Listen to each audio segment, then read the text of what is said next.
미주답에 오신 여러분, 환영합니다. 오늘은 이제 막 시동을 건 주식 시리즈의 두 번째 영상인데요. 본격적인 소개 영상을 시작하기에 앞서 오늘 종목과 연관이 있는 중국의 딥시크 이슈를 간단히 짚어보겠습니다. 중국의 딥시크 AI는 고성능 반도체 없이 합리적인 가격으로 강력한 AI 모델을 개발했다고 주장하며 시장을 뒤흔들었습니다. 이 소식으로 기존 AI 반도체 시장에 대한 의문과 함께 관련 기업들의 주가도 크게 흔들렸죠. 일론 머스크 등 전문가들은 즉각 의문을 제기했습니다. 고성능 반도체 없이 이러한 성능 개발은 불가능하며 싱가포르 등을 통해 엔비디아의 고성능 GPU를 우회 수입했을 가능성을 제기한 것이죠. 과거 일부 중국 기업들이 기술력을 과장해 발표했던 사례를 고려하면 딥시크의 주장도 검증이 필요할 것입니다. 하지만 이 기술이 실제로 입증된다면 AI 모델 개발 비용이 획기적으로 줄어들며 관련 시장의 확장이 더 가속화될 것이라는 의견도 있습니다. 결국 중요한 건 AI 반도체 기업들이 정말 위기를 맞이한 것인가 하는 점인데요. 딥시크 이슈와 미국의 추가 규제 가능성으로 인해 AI 반도체 기업들이 단기적인 조정을 겪고 있는 것은 사실이지만 AI 산업의 근본적인 성장 방향이 바뀌지 않는다는 것은 분명합니다. 데이터 센터, 클라우드, 네트워크 인프라 투자 확대에 따라 AI 반도체 수요는 여전히 강력할 것이며 AI 성능 향상을 위해 최적화 작업이 필수이므로 반도체 기업들의 역할이 지속적으로 중요합니다. 단기적 변동성이 있지만 장기적으로는 수요 증가에 따라 반도체 기업은 반드시 우상향할 것이므로 현재 조정은 오히려 기회가 될 수도 있다는 점을 염두에 두시기 바랍니다. 업계를 선도하는 기업들은 언제나 그렇듯 답을 찾을 것이며 기술 혁신을 멈추지 않을 테니까요. 오늘 영상에서는 이 변동성 속에서도 미래의 잠재력을 갖고 방금 시동 건 주식을 소개합니다. 지난 영상의 소파이에 이어 AI 반도체 시장의 새로운 강자로 떠오르는 이 기업을 함께 살펴보시겠습니다.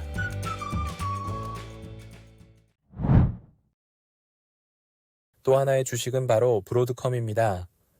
브로드컴은 지난해 7월 10대1 액면 분할로 주가가 큰 폭으로 상승한 뒤 최근 실적 발표에서 전년 대비 220%의 폭발적인 성장세를 보인 AI 부문 실적으로 다시 한번 폭등하였습니다.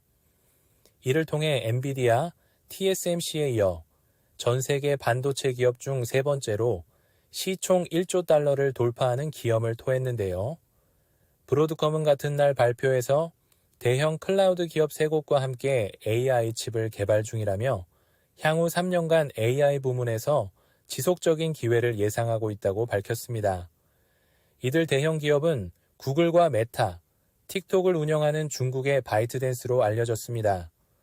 호크탄 브로드컴 CEO는 이들이 각각 2027년까지 브로드컴과 함께 만든 100만 개의 맞춤형 AI 칩을 데이터 센터에 사용할 것으로 예상한다고 밝히며 커스텀 AI 칩과 AI 네트워킹 시장 규모가 올해 약 200억 달러에서 2027년에는 600억에서 900억 달러 규모로 커질 것으로 전망했습니다. 향후 3년 동안 시장 규모가 300% 이상 커지는 겁니다. 브로드컴의 AI 관련 매출은 올해 120억 달러를 기록했는데 이는 커스텀 칩 시장 규모 200억 달러 기준으로 브로드컴의 점유율이 60% 수준임을 의미합니다. 2027년에도 60%의 점유율을 유지한다고 가정하면 시장 규모 900억 달러 기준으로 브로드컴의 매출은 540억 달러에 달할 전망인 것이죠.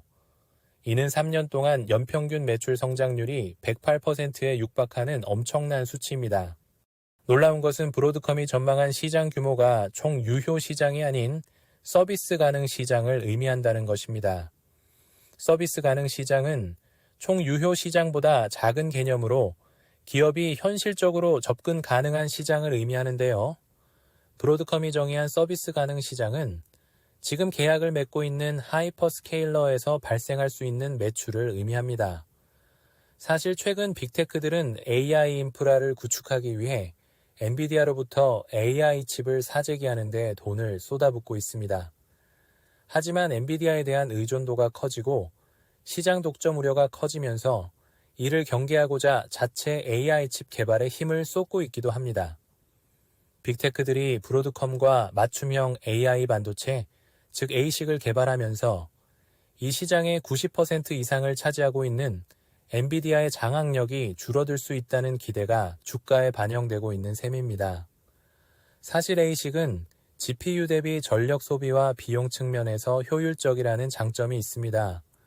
최근엔 AI 서비스 제공 산업을 위해 데이터 센터의 작업 용도도 학습에서 추론으로 넘어가고 있기 때문에 더 많은 AI 칩이 필요한데, 이는 기하급수적인 전력과 비용의 상승을 의미하므로 GPU 대비 효율적인 ASIC 칩의 필요성이 높아지고 있습니다. 구글과 메타가 올해에만 브로드컴의 AI 칩 매출에 90억 달러 이상을 기여할 수 있을 것으로 예상되는데, 이는 작년 대비 약 2.5배 증가한 수치이며 같은 기간 동안 AMD가 AI 칩 매출에서 기대하는 수익보다 약 50% 많습니다. JP모건은 현재 200억에서 300억 달러 규모인 ASIC 시장이 연간 20% 이상 성장할 것으로 전망하면서 브로드컴이 60%의 시장 점유율을 차지하는 지배적 기업이라고 분석하였는데요. 브로드컴의 주가가 확실히 향후 몇 년 동안 추가적인 상승세를 보일 가능성이 커지고 있습니다. 한 가지 참고하실 점은 엔비디아의 GPU와 브로드컴의 ASIC 칩을 단순 비교해 우열을 가릴 수는 없다는 것입니다. 이 두 칩은 근본적으로 다릅니다. ASIC 칩은 특정 용도에 맞춰 설계되기 때문에 비용 대비 성능은 더 뛰어나지만 범용성이 떨어집니다. 즉 ASIC은 특정 작업에 최적화되어 있어 제한된 작업만 처리할 수 있습니다. 그래서 브로드컴은 AI 작업 부하를 처리할 수 있을 정도로 큰 규모의 데이터 센터를 운영하는 하이퍼스케일러들에게만 ASIC 칩을 판매합니다. 이런 경우가 아니라면 CPU나 GPU 같은 범용 칩을 사용하는 것이 더 효율적일 수 있습니다. 이제 브로드컴이라는 기업을 좀 살펴보겠습니다. 브로드컴은 현재 S&P 500에서 8번째로 큰 보유 종목으로 구글 알파벳이와 워렌 버핏의 버크셔 해서웨이의 위에 있으며 나스닥 100에서는 5번째로 큰 회사로 테슬라, 메타, 구글 같은 빅테크 거물들을 제칠 정도로 강력한 경쟁력을 갖추고 있습니다. 브로드컴에는 두 가지 큰 사업 부문이 있습니다. 바로 반도체 솔루션과 인프라 소프트웨어입니다. 호크타는 인터넷을 통해 전송되는 모든 데이터의 99.5%는 적어도 하나 이상의 브로드컴 칩을 거칩니다 라고 할 정도로 브로드컴의 칩은 이미 통신 네트워크 장비에 들어가는 반도체를 통해 우리 실생활에 깊숙이 들어와 있는 상태입니다. 특히 최근 맞춤형 반도체의 강점을 보이며 주요 AI 개발사와 협업에 집중하고 있다고 말씀드렸었는데요. 구글의 TPU와 메타의 자체 AI 칩 MTIA도 브로드컴에서 설계했죠. 이는 제미나이와 같은 대형 AI 모델을 훈련하고 실행하는 데 사용되고 있습니다. 한편 브로드컴은 현재 애플의 5G 및 와이파이 칩의 주요 공급 업체이기도 한데요. 애플은 2023년에 브로드컴 매출의 약 20%를 차지하는 가장 큰 고객이었습니다. 인텔의 프로세서를 자체 칩으로 사용했던 몇 년 전과는 달리 애플은 브로드컴과의 파트너십을 강화했습니다. 또 아마존 웹 서비스, 마이크로소프트 애저, 구글 클라우드와 같은 하이퍼스케일러는 모두 이더넷 기반 렉을 위해 설계된 자체 AI 칩 라인을 보유하고 있는데 브로드컴은 25년 이상 이더넷 네트워킹에 집중해왔고 업계 표준으로서 이 분야의 강력한 경쟁 우위를 갖고 있습니다. 브로드컴의 인프라 소프트웨어 부문을 보면 2018년에 IT 관리 소프트웨어 회사인 CA 테크놀로지스를 인수했으며 이 회사는 자동화, 프로젝트 계획, 트레이닝, 테스트 데이터 관리 등을 위한 도구를 제공하고 있습니다. 시만텍 소프트웨어는 애플리케이션 제어, 방화벽, 침입 방지 시스템 등을 포함하며 엔드포인트 디바이스를 해커나 바이러스 악성 코드로부터 보호합니다. 그리고 2023년 11월 브로드컴은 VM웨어를 무려 690억 달러에 인수하는 딜을 성사시켰습니다.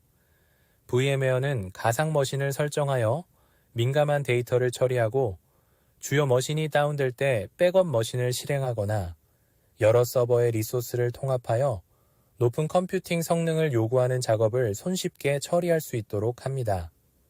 이 모든 소프트웨어 인수의 공통점은 대규모 데이터 센터의 기계, 네트워크 및 디바이스를 운영 확장하고 보안 강화를 돕는 데 초점이 맞춰져 있다는 점입니다.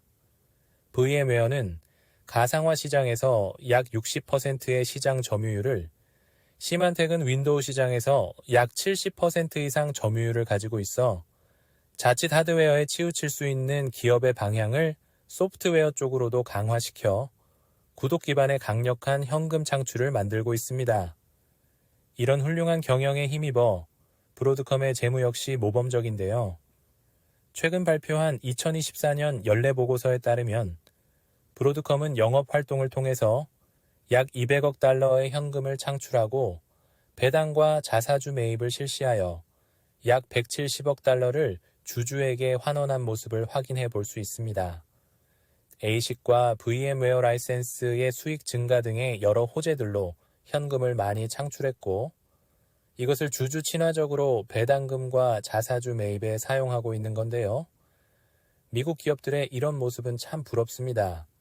브로드컴은 엔비디아와는 다른 방식으로 AI 성장 기회를 포착하며 ASIC, 이더넷, 인피니밴드, 그리고 대규모 AI 인프라를 위한 소프트웨어와 하드웨어를 통해 투자자들에게 다양한 선택지를 제공하고 있으며 반도체 부문 AI 매출이 220% 증가하고 전체 매출이 516억 달러로 44% 증가하는 등 거침없는 속도로 성장하고 있습니다.